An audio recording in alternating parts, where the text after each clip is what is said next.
Oui, Père éternel, mon Dieu, nous te rendons grâce, Papa. Nous te bénissons, Seigneur Dieu, Papa, déjà pour ce temps, Père éternel, que tu nous permets de vivre dans ta présence, Seigneur.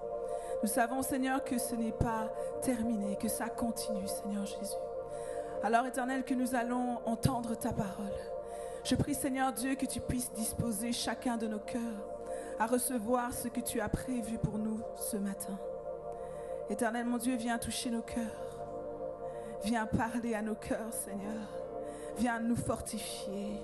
Viens nous guider, Seigneur Jésus. C'est en ton nom précieux, Père éternel, que nous avons prié. Amen. Amen. Vous pouvez vous asseoir.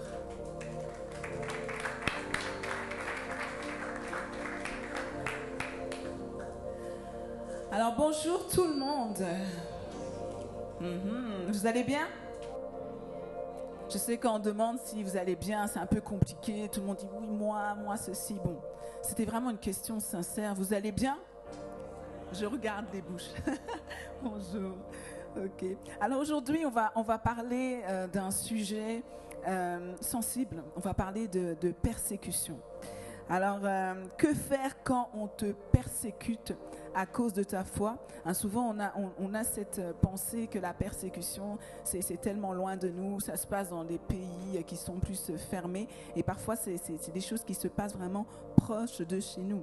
On va commencer par définir la persécution. Qu'est-ce que ça peut être? On pourrait dire que la persécution, c'est l'ensemble en fait des violences, l'ensemble des violences qui peuvent être des violences physiques, morales, qui sont faites à l'encontre d'une personne parce qu'elle veut exercer et pratiquer sa foi. Donc dans les violences, ce qui est intéressant, c'est que souvent quand on parle de violence, on se dit ok, ben, la persécution c'est une violence physique, mais on va voir qu'il y a aussi des violences qui sont des violences psychologiques, des violences qui sont verbales et des violences qu'on peut dire économiques. Donc c'est-à-dire quelqu'un peut décider de te couper des vivres parce que justement tu veux exercer ta foi. Alors ces choses-là, elles peuvent arriver dans nos familles, dans nos milieux de travail également. Donc des gens peuvent commencer à te mépriser, peuvent t'insulter, te discriminer, te frapper. On entend des histoires comme ça. Et aujourd'hui, ce qu'on veut faire, c'est voir ce que la parole de Dieu, ce que la Bible nous dit au sujet de la persécution. Et aussi regarder un peu où on en est en fait au niveau de la persécution dans le monde. Donc Frédéric, est-ce que nous avons aujourd'hui des chiffres concernant la persécution dans le monde? Oui, on a quelques chiffres qu'on veut partager aujourd'hui. Donc, il y a d'abord un rapport qui a été publié en 2019. Ça avait été commandé par le ministre des Affaires étrangères britannique. Et ce rapport nous dit que les chrétiens sont les croyants qui sont les plus persécutés dans le monde. Première information. Est-ce que tu savais ça déjà? Tu savais ça? Ok. Il y a cette étude qui a été menée par une commission indépendante aussi qui estime qu'une personne sur 3 souffre de persécution religieuse dans le monde et que 80% des personnes qui sont persécutées à cause de leur foi sont chrétiens. Tu savais pas ça non plus, hein? Tu savais? Non. Et ce même rapport qualifie la persécution des chrétiens de quasi-génocide. C'est quelque chose qui est grave, ce qui est en train de se passer en ce moment. À côté de ça, il y a aussi l'église Porte Ouverte en France. Chaque année, ce qu'ils font, c'est qu'ils publient l'index mondial de persécution des chrétiens. Et on va regarder maintenant à l'édition 2022, c'est tout frais, accroche-toi. 360 millions de chrétiens sont fortement persécutés ou discriminés dans le monde, là, en ce moment. Ça veut dire un chrétien sur 7. Entre octobre 2020 et octobre 2021, 6000 chrétiens ont été assassinés parce qu'ils ont décidé de placer leur foi en Jésus-Christ. Plus de 5000 églises ont été attaquées. Plus de 6000 chrétiens ont été emprisonnés à cause de leur foi. Et les chiffres s'aggravent par rapport à l'édition de l'année d'avant. Le nombre de chrétiens tués en raison de leur foi a augmenté de 24%. Le nombre d'églises ciblées par des attaques a augmenté de 14%. Et le nombre des chrétiens qui ont été jetés en prison a augmenté de 44%. En ce moment même, là, maintenant, là, tout de suite, là, il y a des gens, ils ont décidé de placer leur foi en Jésus-Christ. Et en ce moment même, ils sont jetés en prison, ils sont torturés et ils sont tués Pourquoi ? Parce qu'ils ont décidé de placer leur foi en Jésus-Christ. Aujourd'hui, le christianisme, c'est la religion la plus combattue du monde et de loin. Et on doit en parler. Voici la liste maintenant des 10 pays où la persécution est la plus forte. Premièrement, l'Afghanistan. Ensuite, la Corée du Nord, la Somalie, la Libye, le Yémen, l'Érythrée, le Nigeria, le Pakistan, l'Iran et l'Inde. Et dans ce classement, là je dis les 10 premiers, mais c'est le classement des 50, et à la 40e position, on retrouve la République démocratique du Congo, à cause de tout ce qui se passe à l'Est en ce moment. Donc on voit qu'il y a pas mal de persécutions dans le monde, mais est-ce que justement en tant que chrétiens, nous avons des droits ? Est-ce qu'il y a des droits pour protéger ? Est-ce qu'il y a quelque chose qui est en place ? Mais ça c'est important de le dire, oui, en tant que chrétien, tu as des droits. Tu as des droits, il faut le dire, ça c'est très important. Parce que parfois on se dit, ah non, mais bon, il n'y a vraiment rien peut-être qui est pensé pour nous protéger en tant que chrétiens. Il y a la Déclaration universelle des droits de l'homme. Elle comprend des droits fondamentaux que tout le monde doit pouvoir exercer dans tous les pays. Donc on ne peut pas dire que les chrétiens ont des droits en fonction des pays. Parce que cette déclaration, elle est faite pour tous les pays. Par exemple, tout le monde a le droit à la conversion. Tout le monde a le droit à la conversion. Tout le monde a le droit de dire, moi, je veux adopter et suivre telle religion. C'est un droit fondamental. Il y a aussi le droit au partage de sa foi. On a tous la liberté de manifester notre religion. Il y a aussi le droit de se rassembler pour un culte. Ça veut dire qu'on peut se manifester en fait notre religion, nos croyances, en se rassemblant, un rassemblement public ou privé, pour pouvoir effectuer un culte. Ce sont des droits qui sont fondamentaux. Maintenant, dans la vie de tous les jours, la persécution, ça se manifeste comment ? Avant de répondre à ça, justement, je voulais rebondir sur le droit de se rassembler. Souvent, on le voit, on se rassemble ici, puis on ne se rend pas compte que c'est un privilège, une grâce que Dieu nous fait. Et je le dis, parfois, c'est dans des pays où on ne peut pas le faire. Dans des endroits, et parfois on pense à des pays qui sont tellement fermés, mais même des pays qui sont ouverts, il y a des stratégies qui sont mises en place pour que justement des chrétiens ne se rassemblent pas. Donc on doit, quand on peut le faire, se rassembler. Et c'est vraiment une grâce que Dieu nous fait, c'est un privilège, et je voudrais qu'on puisse acclamer le Seigneur pour ça, qui nous permet de se rassembler encore aujourd'hui. Donc je te laisse répéter la question. Donc comment se manifeste la persécution dans la vie de tous les jours ? Mais dans la vie de tous les jours, notre tendance est de se dire, c'est que voilà, je vais être vraiment menacée pour ma vie. Bien sûr, ça se manifeste aussi comme ça arrive. Mais on peut t'interdire tout simplement de te rassembler. On en a parlé, on peut t'interdire de te rassembler, t'interdire de lire la Bible. Moi, je connais des gens à qui on interdit de lire la Bible. Il y a des stratégies qui sont mises en place. Quand la personne veut lire la Bible, il y a de la musique qui est mise. Et c'est des gens qui ne sont pas loin de nous. C'est des gens qui sont avec nous, qui vivent ce genre de choses-là, de fréquenter d'autres chrétiens. On te menace aussi de plus payer soit un salaire ou de plus payer en fait des frais académiques. C'est des gens qui vivent ça aujourd'hui encore parce qu'en fait tu exerces ta foi. On te menace aussi de te mettre à la rue. Malheureusement, plusieurs personnes vivent ça. Si tu continues à exercer ta foi, à chercher le Seigneur et tout ça, bon, voilà, on te mettra à la rue. Tu dois arrêter. Et on t'oblige aussi parfois à participer à des cultes qui vont contre tes convictions. Et là, je pense que ça devient vraiment compliqué pour les gens qui doivent faire ça, parce qu'il y a une chose, c'est de t'interdire de faire telle chose. Maintenant, quand on t'oblige à faire des cultes qui ne honorent pas Dieu, là, ça devient vraiment compliqué. Et puis, il y a des gens qui vivent ça, même aujourd'hui, qui sont obligés, qui se font... qu'on oblige, si je peux dire ça comme ça, à pécher.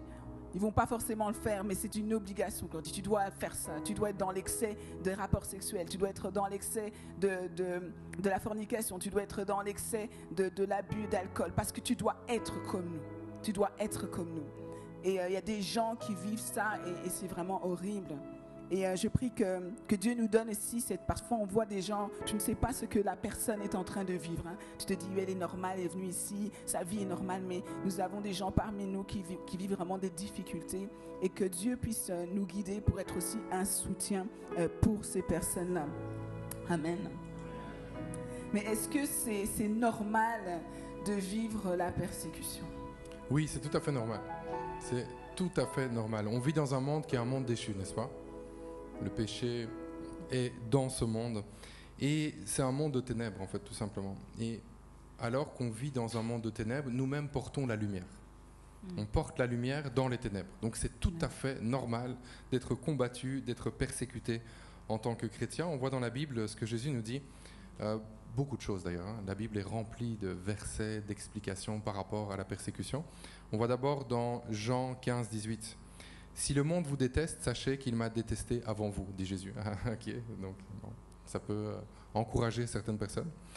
Matthieu 5, 10. « Heureux ceux qui sont persécutés pour la justice, car le royaume des cieux leur appartient. » Amen. Amen.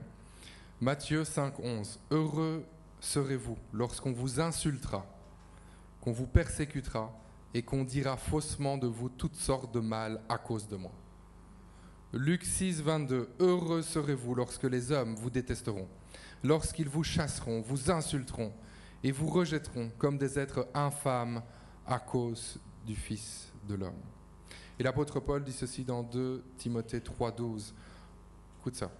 « En fait, tous ceux qui sont décidés à vivre dans la piété par leur union avec Jésus-Christ connaîtront la persécution. » Là, on est d'accord pour dire que ce n'est pas l'exception. Ce sont tous ceux qui ont décidé de vivre dans la piété par leur union avec Jésus-Christ qui vont connaître la persécution. Donc on pourrait se poser la question, Nadine, bon ok, on comprend que tous vont être touchés par la persécution, mais est-ce qu'il y a une porte de sortie à ça? Est-ce qu'on est obligé de vivre dans la souffrance toute notre vie? Comment est-ce qu'on fait par rapport à ça? Mais en fait, comme tu le dis, hein, on va tous passer par la persécution. C'est normal, tu appartiens à Christ, tu vas être persécuté. Maintenant, est-ce qu'il y a des portes de sortie? En Matthieu 10, verset 23, on peut dire ceci: « Si l'on vous persécute dans une ville, fuyez dans une autre. Vraiment, je vous l'assure, vous n'achèverez pas le tour des villes d'Israël avant que le Fils de l'homme vienne. » Si on s'adressait plus aux disciples, mais l'idée c'est que, en fait, on peut te persécuter à un endroit, mais pourquoi on te persécute? Parce que tu manifestes, tu témoignes en fait de Christ. Et quand tu manifestes, tu témoignes en fait de Christ, tu peux être combattu à un endroit. Mais la mission n'est pas juste pour cet endroit-là. Donc tu peux t'en aller et aussi encore apporter l'évangile et être un témoignage ailleurs. Et on parlait de persécution, c'est sûr, c'est beaucoup plus facile, même quoique difficile, de subir des choses, genre on t'interdit de faire ceci, mais tu peux toujours trouver une stratégie pour continuer à prier, être connecté à Dieu. Mais le problème vient lorsque on va peut-être te demander de faire des choses qui vont à l'encontre justement de ta foi. Est-ce que tu es obligé de rester, de demeurer là? Je ne pense pas. Et j'aime ce passage dans Marc 10, versets 29 à 30 qui dit « Vraiment, je vous l'assure, si quelqu'un quitte à cause de moi et de l'évangile sa maison, ses frères, ses sœurs, sa mère, son père, ses enfants ou ses terres, il recevra 100 fois plus dès à présent, des maisons, des frères, des sœurs, des mères, des enfants, des terres, avec des persécutions. Dans le monde à venir, la vie éternelle. » Et quand on lit ça, en fait, on se dit quitter. Souvent, les gens trouvent ça difficile, quitter. Mais moi, je pense que c'est quitter lorsque, justement, en fait, tu ne peux pas honorer Dieu là où tu es. Tu ne peux pas honorer Dieu là où tu es. Donc, il y a une porte de sortie, oui. Ça va prendre du courage, ça va prendre de la foi, de croire que là où tu pars, en fait, Dieu est avec toi. Il est avec toi là où tu es maintenant et là où tu pars, il est avec toi. Donc la porte de sortie, oui, des moments on doit quitter, on a cette espérance que Dieu nous donnera une famille, des maisons, des terres et la vie éternelle.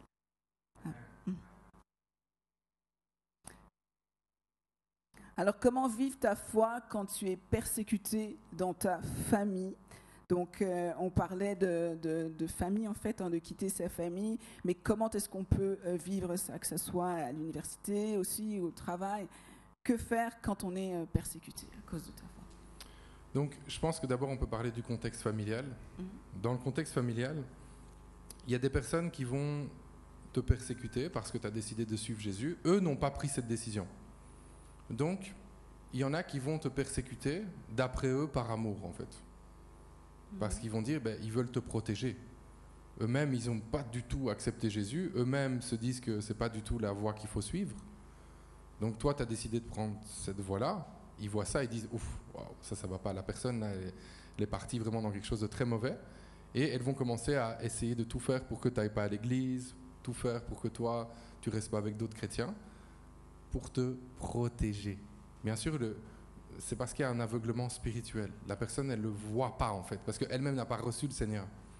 Donc, elle se dit, c'est pas bon pour toi, je vais t'aider à ne pas aller dans des mauvaises choses. Ça arrive. Mais ce qui arrive aussi, il y a des personnes elles-mêmes, elles sont dans l'occultisme. Elles-mêmes, en fait, elles ont déjà livré toute la famille à Satan. Alors, quand quelqu'un vient à Jésus, dans ce genre de famille-là, c'est très compliqué. Il y a énormément de luttes parce que c'est un gros échec et c'est un gros problème par rapport aux plans qui sont des plans très très mauvais que les gens qui sont dans l'occultisme ont. Alors à ce moment-là, il y a toute une série de choses qui est faite pour éviter que toi tu continues, que tu t'approches de Dieu, que tu continues dans ta marche. Il faut le savoir. Donc maintenant, je voudrais vraiment insister là-dessus. C'est qu'il faut comprendre que ce soit quelqu'un qui le fait entre guillemets par amour, que ce soit quelqu'un qui le fait parce que la personne elle est vraiment déjà dans l'occultisme, que ce soit d'autres raisons, il faut comprendre qu'il y a cet aveuglement spirituel. La Bible nous dit qu'on ne se bat pas contre la chair et le sang. Okay? Donc il faut comprendre ça. Donc si tu fais face à ça, c'est très important que tu puisses premièrement ne pas paniquer et deuxièmement,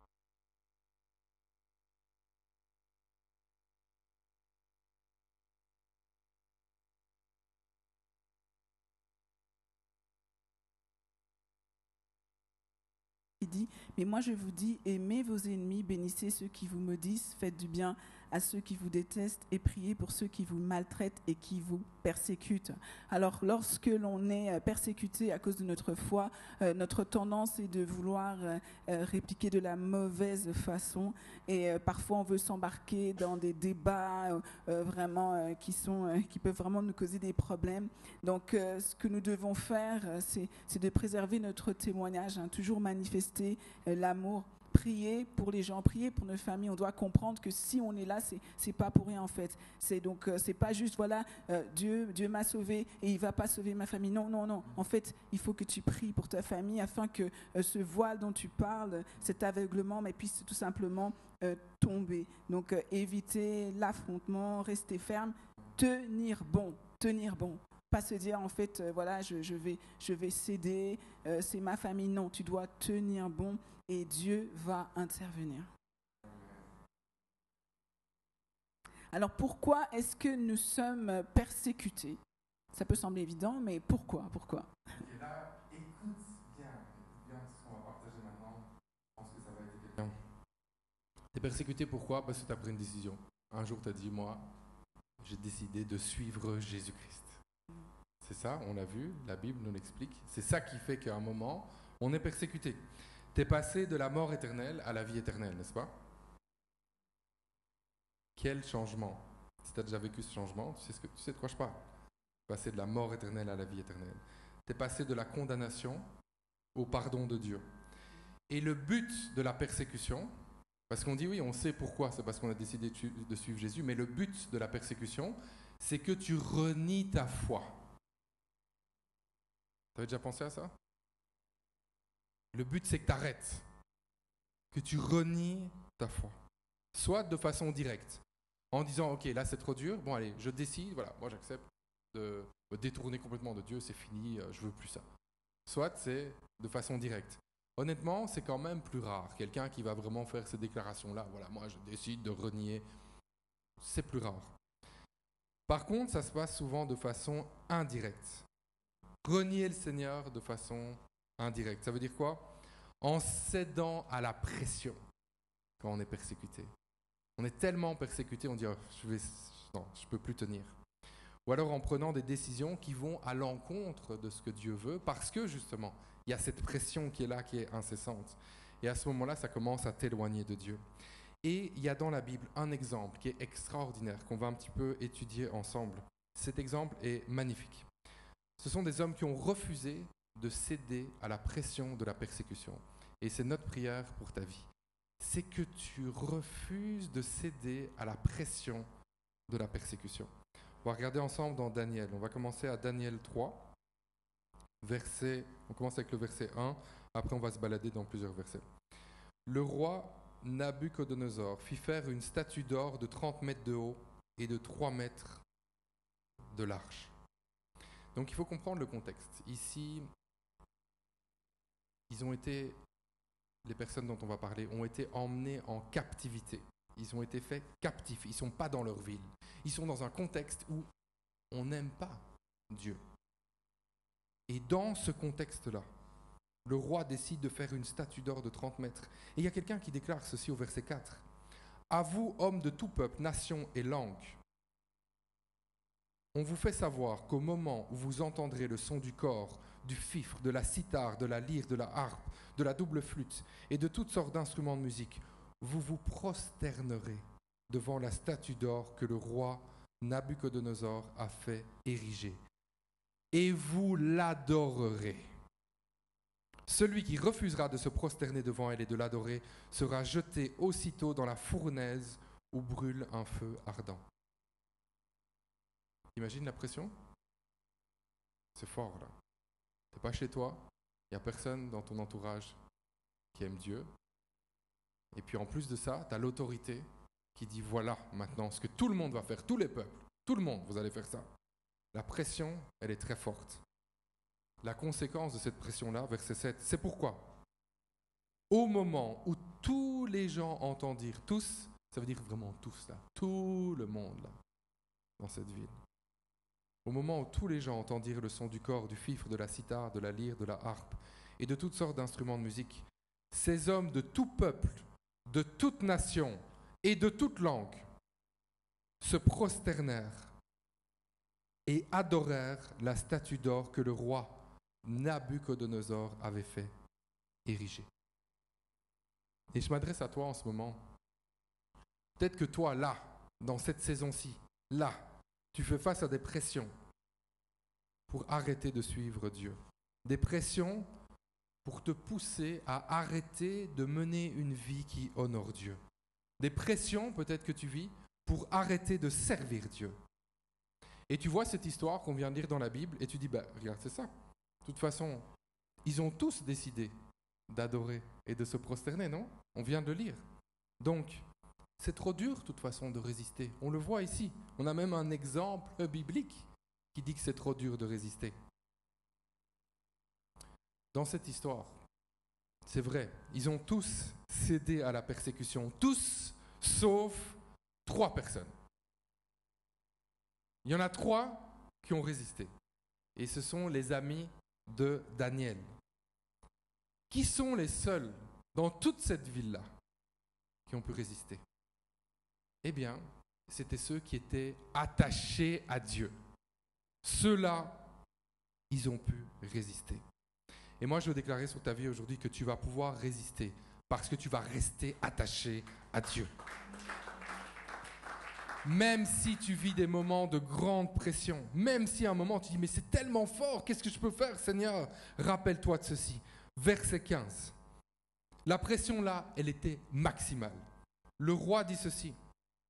Le roi lui-même vient et leur parle à ces 3 hommes. Il dit « si vous refusez de l'adorer, en parlant de la statue, vous serez jetés aussitôt dans la fournaise où brûle un feu ardent. Et quel est le Dieu qui pourrait alors vous délivrer de mes mains ?» Imagine la pression. Tu te rends compte le niveau de pression auquel ils font face? Et alors qu'ils sont accusés d'avoir désobéi, alors qu'ils sont menacés d'être jetés dans le feu par le roi, voici la réponse qu'ils adressent au roi. Et ça, pour moi, c'est une des plus grandes démonstrations de foi qu'on retrouve dans toute la Bible. Versets 16 à 18. Shadrach, Meshach, Abednego, c'est le nom de ces 3 gars-là, répondirent au roi. « Ô Nabuchodonosor, il n'est pas nécessaire de te répondre sur ce point. Quelle confiance !» Tu parles au roi quand même. Et la pression est maximale. Et tu lui dis ça. Il n'est pas nécessaire de te répondre sur ce point. Si le Dieu que nous servons peut nous délivrer de la fournaise où brûle un feu ardent, ainsi que de tes mains, ô roi, qu'il nous délivre. Quelle assurance!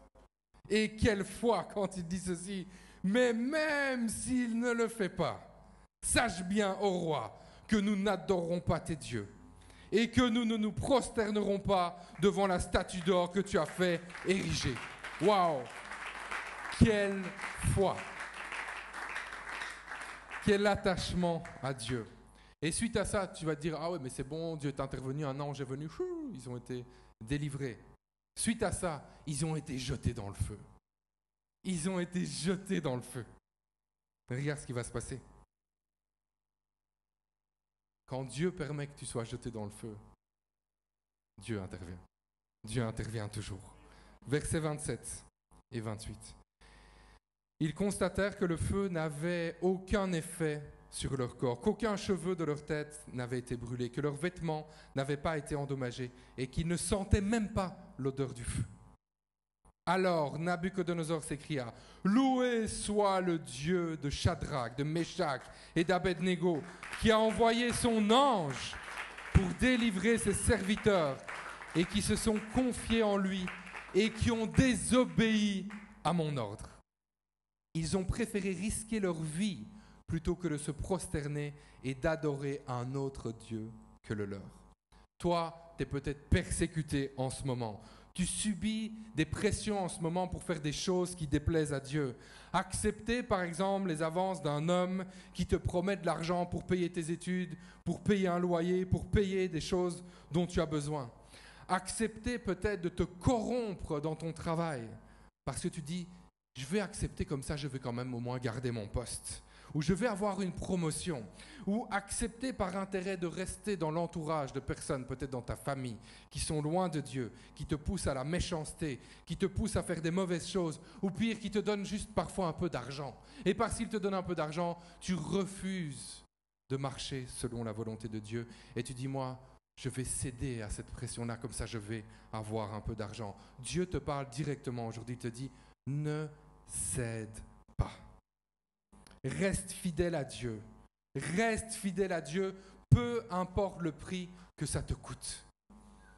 Peu importe le prix que ça te coûte, aujourd'hui tu décides, je reste fidèle à Dieu. Parce que si tu fais ça, tu as la garantie que Dieu va se lever dans ta situation. Ne cède pas à la pression. Ne justifie pas le fait que tu vas céder à la pression. Ça commence toujours dans la tête. Ça commence toujours dans les pensées. Parce que la première personne que tu dois convaincre de commencer à dévier de ce que Dieu veut, c'est toi-même. Et tu commences dans tes pensées. Et tu commences à rationaliser. Oui, je vais quand même le faire parce que... Oui, mais vu ma situation actuelle, je vais quand même pouvoir le faire. Le Seigneur comprendra. Rappelle-toi de cette histoire. C'est pas pour rien que c'est dans la Bible. Tu dois tenir bon. Parce que même si, à un moment, tu es jeté dans le feu, Dieu va intervenir. Il va se lever dans tes situations. Est-ce que quelqu'un le croit? Est-ce que quelqu'un le reçoit? Si tu le crois, fais du bruit en ce moment. Acclame le Seigneur. Et on va prier dans ce sens-là. On va prier pour toi. Tu peux fermer les yeux là où tu es en ce moment. Nous allons prier dans ce sens-là. C'est trop important. C'est trop important. Ici, il y en a plusieurs qui sont soumis à des pressions. Des pressions parfois énormes. Et je crois, Seigneur, que dans ce lieu, plusieurs ont cédé. Et encore là, Seigneur, tu es un Dieu de grâce. Parce que lorsqu'on cède, lorsqu'on se détourne de toi, Seigneur, toi, tu es là, les bras ouverts. Tu es encore là, les bras ouverts. Et tu nous dis, peu importe ce que tu as fait, tu peux revenir aujourd'hui. Et c'est une parole pour quelqu'un qui est ici aujourd'hui. Peu importe ce que tu as fait, peut-être que toi, tu as cédé à la pression. Tu peux revenir à Jésus aujourd'hui. Que tu prennes cette décision dans ton cœur maintenant. Tu dis, je décide de revenir à Jésus maintenant. Je m'étais détourné. J'avais cédé à la pression de mon environnement. J'avais accepté des choses qui sont complètement contraires à ce que Dieu veut pour ma vie. Mais aujourd'hui, je décide de revenir à Jésus-Christ. Seigneur, je te prie également pour toutes les personnes qui n'ont pas renoncé à te servir, qui n'ont pas renoncé à marcher dans tes voies, à toutes les personnes qui sont ici, qui sont menacés, persécutés, où il y a des personnes qui veulent te détourner de ce que Dieu fait en te mettant la pression, je déclare que tu vas tenir bon. Tu vas tenir bon non pas par tes forces, mais tu vas tenir bon par la puissance du Saint-Esprit qui vit en toi et qui va te garder des compromis, qui va te garder de la corruption, qui va te garder de te salir. Le Seigneur est là et je prie que ta foi augmente en ce moment. Je prie que ta foi augmente en ce moment. Je prie qu'en ce moment, tu puisses avoir cette foi que tu n'avais pas avant, que même si tu es jeté dans le feu, le Seigneur va t'en tirer. Le Seigneur va intervenir et que ce ne sont pas par des voies humaines que tu vas t'en sortir. Ce n'est pas par des voies rationnelles que tu vas t'en sortir. Tu vas t'en sortir parce que alors que tu vas décider de rester attaché à l'Éternel, lui-même va venir te prendre dans le feu. Et tes ennemis vont devoir reconnaître qu'il y a un Dieu dans les cieux qui intervient sur cette terre pour ses enfants. Alors prends courage et souviens-toi que l'Éternel des armées est avec toi, qu'il combat pour toi. Toi, garde silence et regarde-le intervenir dans ta situation et te délivrer de tous tes ennemis. C'est dans le nom de Jésus-Christ que je prie toutes ces choses.